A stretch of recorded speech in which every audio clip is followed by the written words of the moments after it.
अखिल भूमंडलीय सर्व शिरोमणि मुनि समाज के संस्थापक आदि मुनीश्वर योगेश्वर सदगुरुदेव शिव मुनि महाराज की जय। उपस्थित मुनि वृंद, साधु सज्जन वृंद, संत वृंद, साधक वृंद, आध्यात्म ज्ञान के जिज्ञासुओं और प्रेमियों, सभी श्रोता वृंद, आप सबको मेरा कोटिशः नमन, सप्रेम जय जीव।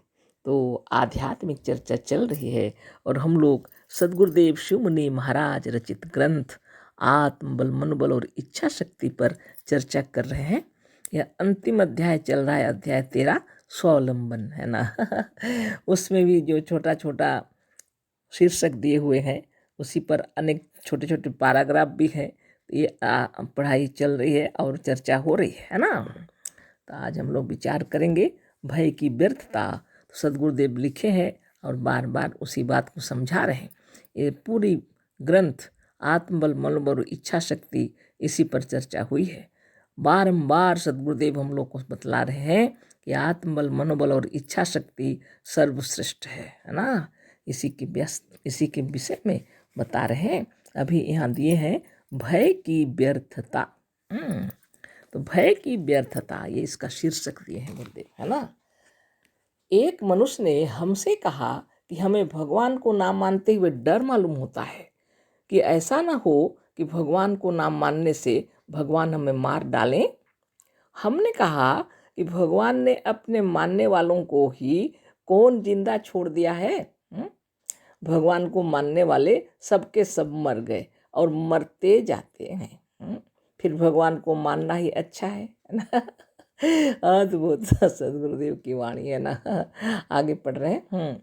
बिना निर्भय हुए तुम कुछ नहीं कर सकते और किसी को नहीं, जो भगवान को भी डरता है वह पूर्ण निर्भय नहीं है। और किसी को डरे ना डरे लेकिन भगवान को डरता है वह पूर्ण निर्भय नहीं है। पूर्ण आत्मविश्वास और पूर्ण स्वावलंबन मनुष्य को पूर्ण निर्भय बना देता है। पूर्ण निर्भय का मार्ग काल्पनिक ईश्वर नहीं रोक सकता। ईश्वर, देवी देवता और भूत प्रेत का डर उन्हीं लोगों में है जिनमें आत्मविश्वास नहीं है, जो स्वावलंबी नहीं है। जो डरते हैं उन्हीं को भूत प्रेत, देवी देवता और ईश्वर सताया करते हैं। जो नहीं डरते उनके पास तक यह नहीं जाते। हमने तो यह प्रतिज्ञा कर ली है कि हम देवी देवता, भूत प्रेत, मजहब और ईश्वर की जड़ खोद कर बहा देंगे। ईश्वर, भूत प्रेत और देवी देवता के रहने का स्थान मूर्खों का मस्तिष्क है। यह तो मूर्खों की कल्पनाओं और मजहबी कथाओं के भीतर है, वास्तव में नहीं है। ईश्वर की कल्पना आत्मविश्वास रूपी दूध के लिए खटाई के तुल्य है। तो सदगुरुदेव शिव मुनि महाराज की जय। आगे पढ़ते हैं, है ना। ईश्वर को मानने वाले कहा करते हैं, होना चाहिए, है ना। ईश्वर को मानने वाले कहा करते हैं, यदि ईश्वर चाहेंगे तब तो हम निरोग होंगे, यदि ईश्वर चाहेंगे तब हम सुखी होंगे, यदि ईश्वर चाहेंगे तो हम मुक्ति प्राप्त करेंगे। यह सब व्यर्थ की बातें हैं। ईश्वर क्यों चाहेंगे कि आप रोगी रहें? ईश्वर क्यों चाहेंगे कि आपकी उन्नति न हो? आपकी यदि उन्नति होगी तो ईश्वर का क्या नुकसान होगा? उन्नति कहते हैं आगे बढ़ने को, आगे चलने को। आगे आप अपने पैरों से चलेंगे। ईश्वर किसी को अपने कंधे पर बैठा कर ले चलते हुए नहीं देखे गए। इस तरह से लिखे हैं गुरुदेव भय की व्यर्थता पर। अब इस पर हम लोग चर्चा करते हैं, है ना। तो बड़ी विचित्र बात है और इतने सुंदर तरीके से और इतने अच्छे तरीके से सदगुरुदेव हम लोग को बतला रहे हैं कि भय नहीं करना चाहिए वास्तव में। तो सदगुरुदेव, एक व्यक्ति जब मिले सदगुरुदेव से तो वो कह रहे हैं गुरुदेव से, वो बता रहे हैं गुरुदेव, है ना, एक मनुष्य ने हमसे कहा कि हमें भगवान को ना मानते हुए डर मालूम होता है कि ऐसा ना हो कि भगवान को ना मानने से भगवान हमें मार डालें। तो सदगुरुदेव का प्रवचन सुनते सुनते उसको यह ज्ञान हो गया कि यह तो भगवान को मानते नहीं हैं। और बातें तो जो बोल रहे हैं वह बात तो सही है, लेकिन डर मालूम होता है। तो सदगुरुदेव से पूछते हैं वह, है ना। अब वो बात बड़ी विचित्र है ना। कह रहे हैं कि बहुत मुश्किल बात है, हमें भगवान को ना मानते हुए डर मालूम होता है। बोलते हैं कहीं ऐसा ना हो कि भगवान को ना मानने से भगवान हमें मार डालें। तो सद्गुरुदेव कहते हैं हमने कहा कि भगवान ने अपने मानने वालों को ही कौन जिंदा छोड़ दिया है? भगवान को मानने वाले सबके सब मर जाते हैं और मर गए, है ना। फिर भगवान को नाम मानना ही अच्छा है तब तो, है ना। कौन से बच्चे हैं बोल रहे हैं भगवान को मानने वाले, वो भी तो सब मर गए और मरते जाते हैं। तब तो भगवान को नाम मानना ही अच्छा है ना। अच्छी बात है, बड़ी विचित्र तर्क है ये, है ना, बहुत विचित्र बात। तो सद्गुरुदेव बतला रहे हैं बिना निर्भय हुए तुम कुछ नहीं कर सकते। जब तक तुम्हारे मन में भय रहेगा तुम कोई काम नहीं कर सकते। अच्छी तरह काम करने के लिए निर्भय होना पड़ेगा, है ना। और किसी को नहीं, जो भगवान को भी डरता है वह पूर्ण निर्भय नहीं है। सद्गुरुदेव कह रहे हैं और किसी को डरे ना डरे, लेकिन भगवान को भी डरता है जो, तो वो निर्भय नहीं है, पूर्ण निर्भय। पूर्ण आत्मविश्वास और पूर्ण स्वावलंबन मनुष्य को पूर्ण निर्भय बना देता है।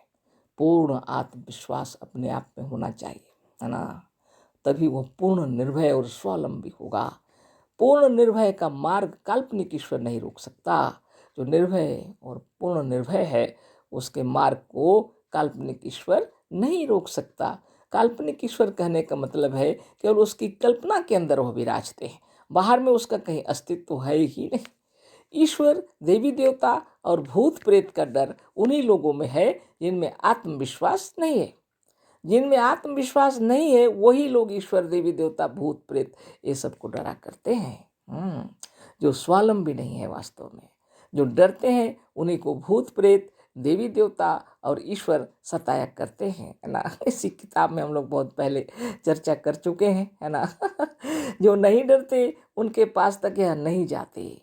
हमने तो यह प्रतिज्ञा कर ली है कि हम देवी देवता, भूत प्रेत, मजहब और ईश्वर की जड़ खोद कर बहा देंगे। सद्गुरुदेव कह रहे हैं देखिए, ईश्वर, भूत प्रेत और देवी देवता के रहने का स्थान मूर्खों का मस्तिष्क है, या तो मूर्खों की कल्पना है, कल्पनाओं और मजहबी कथाओं के भीतर है, वास्तव में नहीं है। ईश्वर की कल्पना आत्मविश्वास रूपी दूध के लिए खटाई के तुल्य है ना। जब दूध में खटाई डाल देते हैं तो दूध फट जाता है ना।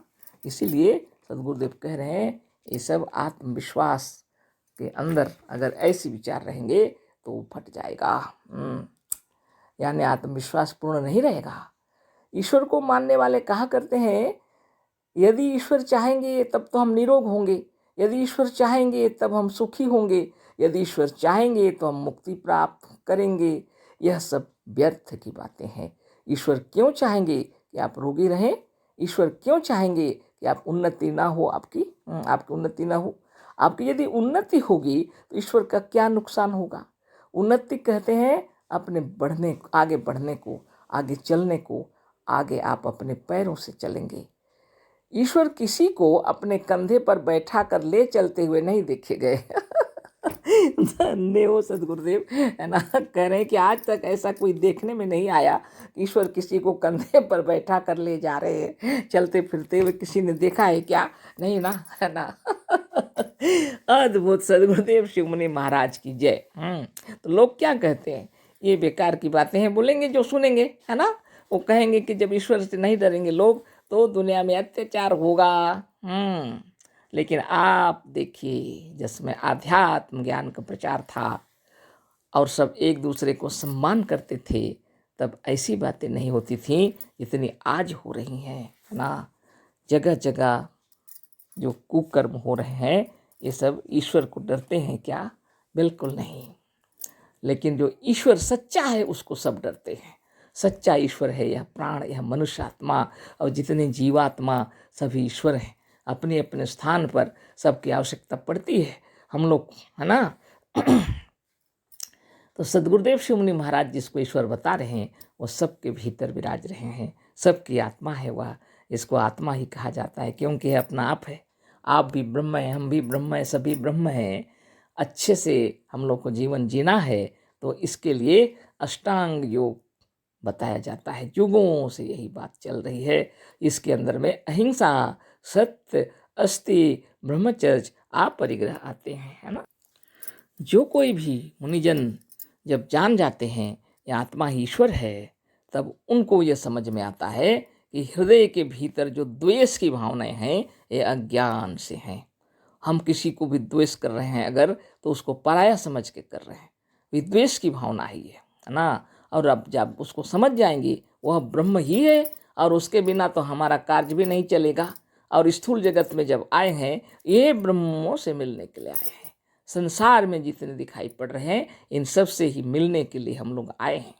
परिवार भी गढ़े हैं, विवाह शादी किए हैं, बाल बच्चों को जन्म दिए हैं, अड़ोसी पड़ोसी मित्र बंधु बांधव सखा, है ना, इस जगत में घूमने आए हैं, है ना। अपने स्थान से लेकर दूसरे दूसरे जगह पर भी हम लोग घूमने चले जाते हैं, पर्यटन के लिए चले जाते हैं।